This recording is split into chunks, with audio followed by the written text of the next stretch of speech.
Hi friends, Mahabharata ఇతిహాసంలో మనకు ఎన్నో పాత్రలు సన్నివేశాలు కనిపిస్తాయి. ఎందరో పరాక్రమవంతులు ఉన్నారు. మహాభారతంలో ఎంతో ముఖ్యమైన ఘట్టం కురుక్షేత్ర యుద్ధం. కురుక్షేత్ర యుద్ధంలో వీరులందరూ వారి యొక్క వీరత్వాన్ని చూపారు. అయితే ఈ యోధుడు అత్యంత పరాక్రమవంతుడు. మహాభారతంలో ఈ యోధుని పాత్ర చిన్నదైనప్పటికీ కథను మలుపు తిప్పే పాత్రగా గుర్తింపు వచ్చింది. శ్రీకృష్ణార్జునుల అంతటి సమాన శక్తి కలవాడు ఈ యోధుడు. ఈ యోధుడు పాండవుల కోసం గొప్ప త్యాగం చేశాడు. అసలు ఆ యోధుడు ఎవరు? అతను పాండవుల కోసం చేసిన త్యాగమేమిటి? కురుక్షేత్ర యుద్ధంకు ముందే మరణించిన ఈ యోధుడు తిరిగి మళ్లీ కురుక్షేత్ర యుద్ధంలో ఎలా పాల్గొన్నాడు? కురుక్షేత్ర యుద్ధంలో ఈ యోధుడు ఎవరిపై పగ తీర్చుకోవాలనుకున్నాడు? ఇలాంటి సందేహాలన్నింటికీ సమాధానాలు ఈ వీడియోలో తెలుసుకుందాం. వీడియో చూస్తున్న వారిలో ఎవరైనా శ్రీకృష్ణుని భక్తులు ఉన్నట్లయితే తప్పకుండా జై శ్రీకృష్ణ అని కామెంట్ చేయండి. అంతకంటే ముందు ఎవరైనా మన ఛానల్ ని ఫస్ట్ టైం చూస్తుంటే ప్లీజ్ సబ్స్క్రైబ్ చేసుకోండి. అలాగే ఈ వీడియోని తప్పకుండా లైక్ చేయండి. మీ ఒక్క లైక్ మాకెంతో సపోర్ట్ నిస్తుంది. ద్రౌపది స్వయంవరంలో అర్జునుడు ద్రౌపదిని గెలుచుకున్న తర్వాత కుంతి చేసిన చిన్న తప్పిదం కారణంగా ద్రౌపది పాండవులందరికీ భార్య అయింది. వ్యాస మహర్షి ఆ సమయంలో అక్కడికి వచ్చి ఈ వివాహం కారణంగా భవిష్యత్తులో అన్నదమ్ముల మధ్య విభేదాలు రాకుండా ఉండాలంటే మీరు కొన్ని నియమ నిబంధనలను మీ మధ్య పెట్టుకోండి అంటూ సలహా ఇస్తాడు వ్యాస మహర్షి. అప్పుడు పాండవులంతా కలిసి ఒక నియమాన్ని వారి మధ్య పెట్టుకుంటారు. ద్రౌపది ఒక్కొక్క సంవత్సరం ఒక్కొక్కరి వద్ద ఉంటుంది. ఆ సంవత్సర కాలంలో మరెవ్వరూ ఆ భవనం వైపుకు రాకూడదన్న నియమం వారి మధ్యలో పెట్టుకుంటారు. కొంతకాలం తర్వాత ద్రౌపది ధర్మరాజుతో ఉన్న సమయంలో తప్పని పరిస్థితుల్లో తన అస్త్రాల కోసం ఆ భవనం వైపుకు వస్తాడు అర్జునుడు. అలా అర్జునుడు వారి మధ్య పెట్టుకున్న నియమ నిబంధనలను ఉల్లంఘించినందున ఎవరు ఏమి అనకపోయినా తనకు తానే ప్రాయశ్చిత్తంగా 12 సంవత్సరాల పాటు తీర్థయాత్రలకు వెళ్లాలని నిర్ణయించుకుంటాడు. తీర్థయాత్రలో భాగంగా అర్జునుడు ఈశాన్య ప్రదేశంకు చేరుకుంటాడు. అక్కడ నదిలో స్నానం ఆచరిస్తున్న అర్జునుడిని ఉలూపి చూసి ఇష్టపడుతుంది. ఉలూపి నాగలోకపు యువరాణి. ఆ తర్వాత అర్జునుడు ఉలూపిని వివాహం చేసుకుంటాడు. వారికి ఒక శక్తివంతమైన కుమారుడు జన్మిస్తాడు. అతడే ఇరవన్. ఇరవన్ అత్యంత శక్తివంతుడు. కొంతకాలానికి అర్జునుడు ఉలూపిని ఇరవన్ను నాగలోకంలోనే ఉంచి తాను తీర్థయాత్రలకు బయలుదేరి వెళ్లిపోతాడు. ఆ తర్వాత ఇరవన్ తల్లి సంరక్షణలోనే నాగలోకంలో పెరిగి పెద్దవాడయ్యాడు. ఇరవన్ను గొప్ప యోధునిలా తయారు చేసింది ఉలూపి. యుద్ధ విద్యలే కాకుండా సర్పశక్తులు కూడా కలవాడు ఇరవన్. అర్జునుడు ఆ తర్వాత మణిపుర యువరాణి అయిన చిత్రాంగదను, ఆ తర్వాత శ్రీకృష్ణుని చెల్లెలైన సుభద్రను వివాహం చేసుకున్నాడు. అర్జునునికి ద్రౌపదితో కలిపి 4 భార్యలు, అలాగే 4 కుమారులు. అందరూ మహాయోధులు, పరాక్రమవంతులే, అత్యంత శక్తివంతులు. ఆ తర్వాత అర్జునుడు తన తీర్థయాత్రలు ముగించుకుని ఇంద్రప్రస్థకు చేరుతాడు.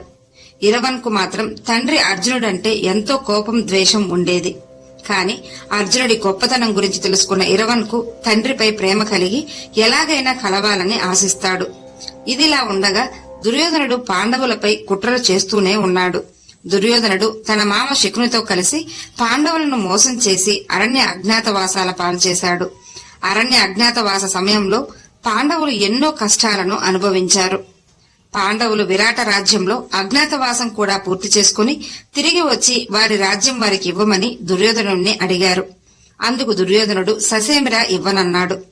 ఎన్నో రాయబారాలు జరిగాయి. చివరగా శ్రీకృష్ణుడు కూడా వెళ్లి పాండవులకు ఒక్కొక్కరికి ఒక్కొక్క ఊరైనా ఇవ్వమని దుర్యోధనుడిని కోరాడు. అందుకు కూడా దుర్యోధనుడు అంగీకరించలేదు. దుర్యోధనుడి నాశనానికి ముఖ్య కారణం ఈర్ష్యాద్వేషాలతో పాటు వాళ్ళ మామ శకుని కూడా. పాండవులు యుద్ధానికి సిద్ధపడ్డారు. చివరకు కౌరవులకు పాండవులకు మధ్య కురుక్షేత్ర యుద్ధం జరిగింది. అయితే ఈ యుద్ధంకు ముందు ఇరుపక్షాల వారు తమ సైన్యాన్ని సమకూర్చుకుంటూ ఉంటారు. అదే సమయంలో పాండవుల తరపు నుండి ఇరవన్కు పిలుపు వస్తుంది. అసలే తండ్రిని చూడాలన్న ఆశతో ఉన్న ఇరవన్కు ఇదే సరైన అవకాశమని భావించి వెంటనే పాండవుల వద్దకు బయలుదేరతాడు ఇరవన్. ఇరవన్ శక్తి సామర్థ్యాలు అర్జునుడికి బాగా తెలుసు. పాండవులు తమ సైన్యాన్ని సమకూర్చుకున్న తర్వాత వ్యూహాలు రచించుకుంటూ ఉంటారు. అలా వ్యూహాలు చర్చించుకుంటుండగా అక్కడికి వారి యొక్క రాజగురువులు వస్తారు. రాజగురువులు వచ్చి పాండవులతో, ఇప్పుడు జరగబోవు యుద్ధం ఎంతో భయంకరమైన యుద్ధం, ఎంతో ప్రాణ నష్టం జరగబోతోంది. ఈ యుద్ధం తర్వాత యుద్ధ భూమిపై చాలా సంవత్సరాలు గడ్డి కూడా మొలవదు. అలాగే కౌరవుల సైన్యం కంటే పాండవుల సైన్యం తక్కువగా ఉంది. కాబట్టి ఆనవాయితీ ప్రకారం కాళికామాతకు బలి సమర్పించి ఆశీర్వాదం తీసుకోవడం మంచిది.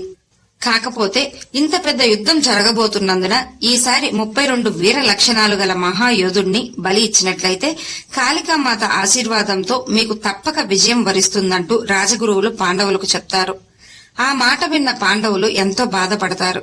అసలే సైన్యం తక్కువగా ఉంది, అలాంటిది ఎంతో శక్తివంతుడైన మహాయోధుణ్ణి బలి ఇవ్వడం అంటే వారి విజయం ఎలా చేకూరుతుందనే ఆలోచనలో పడతారు పాండవులు. అసలు ఆ 32 వీర లక్షణాలున్న మహాయోధులు పాండవుల పక్షాన ఉన్నది ముగ్గురే. వారే శ్రీకృష్ణుడు, అర్జునుడు, ఇరవన్. శ్రీకృష్ణుడు లేకపోతే మహాభారతమే లేదు. అదేవిధంగా అర్జునుడు లేకపోతే ఇక పాండవులకు విజయం చాలా కష్టం. ఇక మిగిలింది ఇరవన్. అదే సమయంలో ఇరవన్ ముందుకొస్తాడు. తాను బలి అవ్వడానికి సిద్ధమంటూ చెప్తాడు. ఇరవన్ మాటలకు పాండవులు ఆశ్చర్యపోతారు. శ్రీకృష్ణుడు ఇరవన్ దగ్గరికి వచ్చి, నువ్వు బలవ్వడానికి కూడా సిద్ధపడ్డావా అని అడగగానే అందుకు ఇరవన్ మాత్రం, నా తండ్రి కోసం, అలాగే నా తండ్రి యుద్ధంలో గెలవడం కోసం నా ప్రాణాలు ఇవ్వడానికి నేను సిద్ధం అంటాడు ఇరవన్. దాంతో శ్రీకృష్ణుడు ఇరవన్ను కౌగిలించుకుని, నీ త్యాగం ఎంతో గొప్పది, ఏదైనా వరం కోరుకోమని చెప్తాడు. అప్పుడు ఇరవన్ 3 కోరికలను కోరుకుంటాడు. మొదటిది, తాను బ్రహ్మచారిగా కాకుండా అందమైన స్త్రీని వివాహం చేసుకోవాలని ఉందని, అలాంటి వరాన్ని ప్రసాదించమని శ్రీకృష్ణుణ్ణి కోరతాడు. రెండవది, పాండవుల విజయం కోసం బలి త్యాగం చేసినప్పటికీ నాకు యుద్ధం చేసి వీరమరణం పొందాలని ఉందన్న వరం కోరతాడు. మూడవది, అలాగే యుద్ధంలో మరణించినప్పటికీ నేను యుద్ధం మొత్తం చూసేలా వరాన్ని ప్రసాదించమని శ్రీకృష్ణుని కోరతాడు.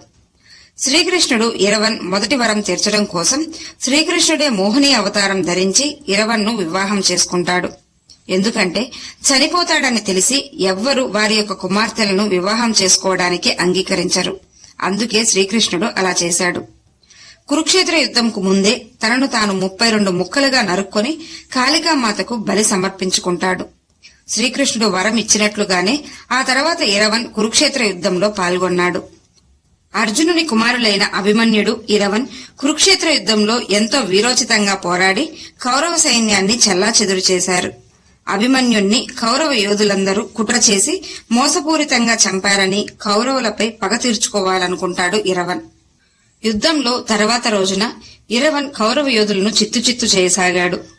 యుద్ధ విద్యలే కాకుండా సర్పశక్తులు ఉన్నందున ఇరవన్ యుద్ధ భూమిపై యుద్ధం చేస్తుంటే దుర్యోధనుడే భయపడి రాక్షసుడైన అలంబోషను ఇరవన్తో తలపడమని చెప్తాడు. దాంతో ఇరవన్ కు అలంబోషకు మధ్య ఘోర యుద్ధం జరిగి అలంబోష ఇరవన్ తల నరికేస్తాడు. ఇరవన్ శ్రీకృష్ణుణ్ణి కోరిన 3వ కోరిక ప్రకారం ఆ తెగిన తలతోనే మిగిలిన మహాభారతం అంతా చూశాడు.